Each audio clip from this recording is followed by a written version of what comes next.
तो क्वेश्चन में क्या है बेटा, tan x root tan x upon sin x into cos x है बेटा, यही क्वेश्चन में दिया हुआ है।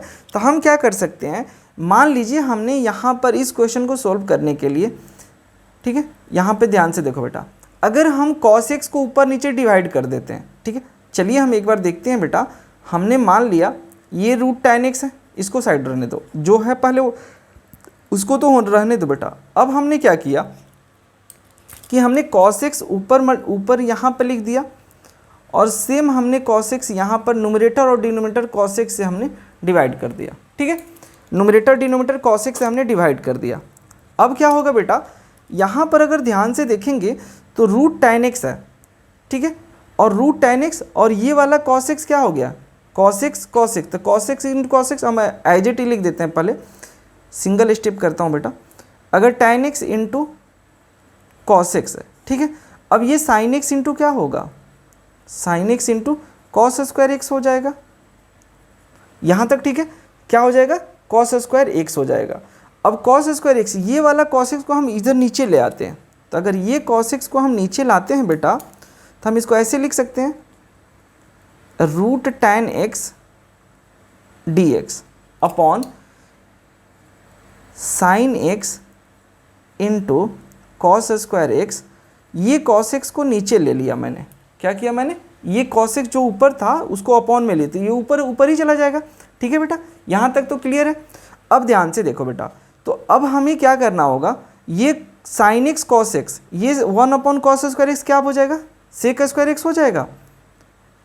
यहाँ पे हम ऐसे लिख देते हैं tan रूट एक्स, यहाँ पे क्या होगा, sin x cos x क्या होगा, tan x होगा, और यहाँ पर क्या होगा बेटा, cos square x into d x होगा। ये बात तो क्लियर है, ठीक है। अब ध्यान से देखो बेटा, तो रूट tan x को हम यहाँ कैंसिल आउट कर सकते हैं, तो 1 अपॉन रूट tan x हो जाएगा, ये और ये कैंसिल हो जाएगा, ये और ये हमने कैंसिल किया, तो 1 अपॉन रूट tan x, और cos स्क्वायर एक्स को हम क्या लिख सकते हैं, सेक स्क्वायर एक्स लिख सकते हैं, sec square x into d x हो गया। ये फॉर्मेट तक आ गया, बस आपका काम हो गया। अब हम क्या करेंगे बेटा कि यहाँ पर लेट tan x को t मान लेते हैं, tan x को अब हम t करेंगे, तो tan x को t मानेंगे बेटा, क्या होगा, sec square x d x is equal to क्या होगा, dt होगा।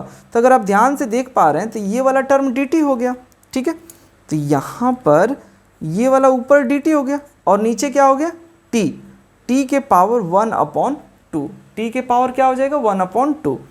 अब हम क्या करेंगे बेटा, पावर फंक्शन अप्लाई कर देंगे, तो t के power minus 1 upon 2 plus 1 minus 1 upon 2 plus 1 plus C, यही होगा बेटा। अब हम इसको ये लिख सकते हैं, t के पावर 1 अपॉन 2, t के पावर 1 अपॉन 2, ये क्या होगा, माइनस 1/2 प्लस 1, मतलब 1 अपॉन 2 प्लस सी। तो हम इसको एज इट ही लिख सकते हैं, 2 t के पावर 1 अपॉन 2 प्लस सी।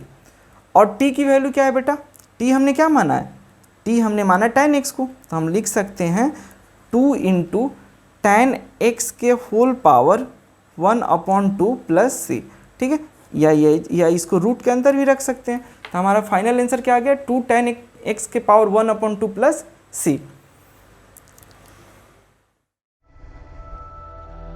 इससे आसान सॉल्यूशन और कहीं नहीं।